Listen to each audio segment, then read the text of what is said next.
Comme vous le constatez, l'APS vient de traverser une crise qui n'a pas laissé le ministère, disons, une crise qui a tout simplement permis au ministère de prendre le relais des instructions du président de la République, allant dans le sens de la restructuration de l'APS. Et c'est dans ce cadre que le ministre de tutelle a instruit tous ses services. Tous les services qui dépendent du ministère ont été instruits pour accompagner l'APS. C'est dans ce cadre que, comme l'a dit tout à l'heure le directeur de l'APS, la RTS a réagi en premier. Après la RTS, nous avons eu la réaction de l'ADIE. L'ADIE vient de doter l'APS de 100 ordinateurs et d'un appui technique considérable. Au-delà de ces mesures techniques, le gouvernement du Sénégal a mis en place également un dispositif permettant d'apurer la dette ou bien d'aider l'APS financièrement. Donc on vient d'injecter 250 millions dans le budget de l'APS, ce qui est un appui considérable également. Ça rentre également dans le cadre de la modernisation de l'APS.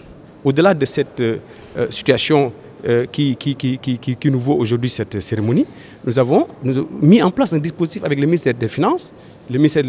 Tous les ministères qui sont concernés sont en train de travailler dans le cadre de la mise en place d'une institutionnalisation, d'une restructuration, d'une modernisation de l'APS. Le ministère de la Communication est en train de travailler, comme je l'ai dit tantôt, dans le cadre d'un programme, dans le cadre d'un large programme, d'un vaste programme de remise à niveau de toutes les agences, de toutes les structures qui dépendent du ministère.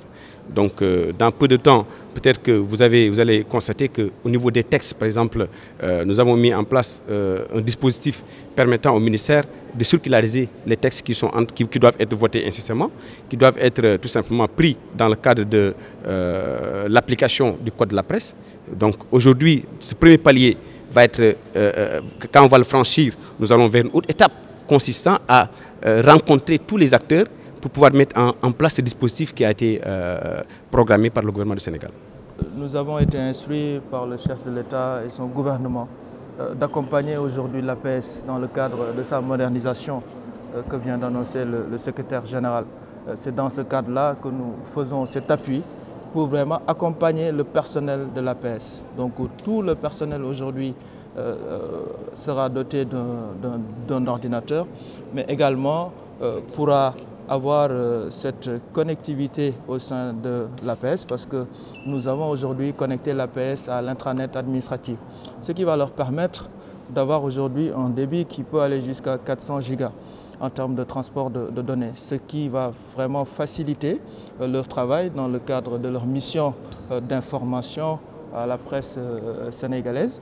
Et clairement, ce processus va se poursuivre dans le cadre de la mise en place d'un système d'information ici au sein de l'APS par l'utilisation de la messagerie gouvernementale, par l'ensemble du personnel, par l'utilisation du courrier dématérialisé, mais également par toutes les plateformes dont dispose l'ADIE et qui permettront vraiment de pouvoir permettre aux agents de l'APS d'être dans un environnement beaucoup plus moderne et propice vraiment à la vulgarisation de l'information. C'est à peu près un don d'à peu près de 50 millions de francs CFA, donc en termes de valeur. Donc clairement, c'est un appui considérable que le chef de l'État a demandé de faire pour vraiment permettre aux agents de l'APS de pouvoir travailler dans les meilleures conditions.